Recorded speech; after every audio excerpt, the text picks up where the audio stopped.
Λοιπόν, αυτό το πουλάκι είναι για τον κουμπάρο μου τώρα. Έτσι, για να δει πως είναι τα περιστέρια, γιατί ακόμα έχει άγνοια. Κάτι είπε για... ξέρει αυτός. Λοιπόν, αυτό είναι το πουλάκι. Το τσαπαράκι, αυτό είναι το τελάκι.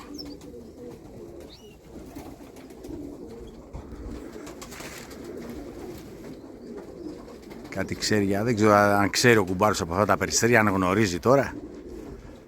Αυτός τώρα λέει ότι ξέρει. Εγώ λέω ότι δεν ξέρει από αυτά τα περιστέρια. Γιατί δεν του έχω δώσει τέτοια. Όλα αυτά που του έχω δώσει είναι άλλα εκεί πέρα και πετάει.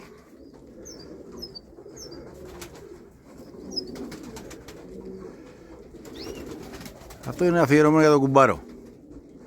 Έτσι λίγο στη γαλανάδα. Να δει τι γίνεται.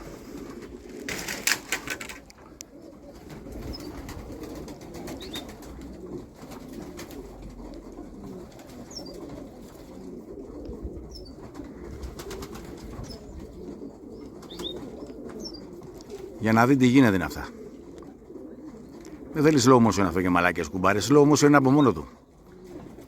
Έτσι για να δεις τι γίνεται κουμπάρακι, γιατί κάτι είπες και επειδή μιλάς τώρα δεν θα σου δώσω κιόλας. Έτσι θα σε αφήσω και στην άγνοια. Θα σε αφήσω στην άγνοια ρε μαλάκα, δεν καμία τώρα, εντάξει ρε κουμπάρακι τώρα. Λάρακι με εδώ. Να μην ξέρεις τι σου γίνεται εκεί. Έχει βγει και πολύ ψηλά κιόλας το πουλάκι.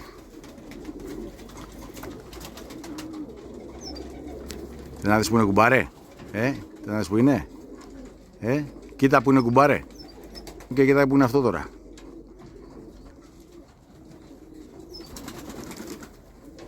Ωραία, το ξαναπιάσω πάλι εκεί πάνω. Έχει αλλάξει θερό. Πού να τα αλλάξει το θερό ρε κουμπάρε. Έβαλε την πλάτη του τώρα, γεια σας. Σήκωσε ο άλλος τώρα εκεί πέρα και θα μας τα κάνει σαλάτα.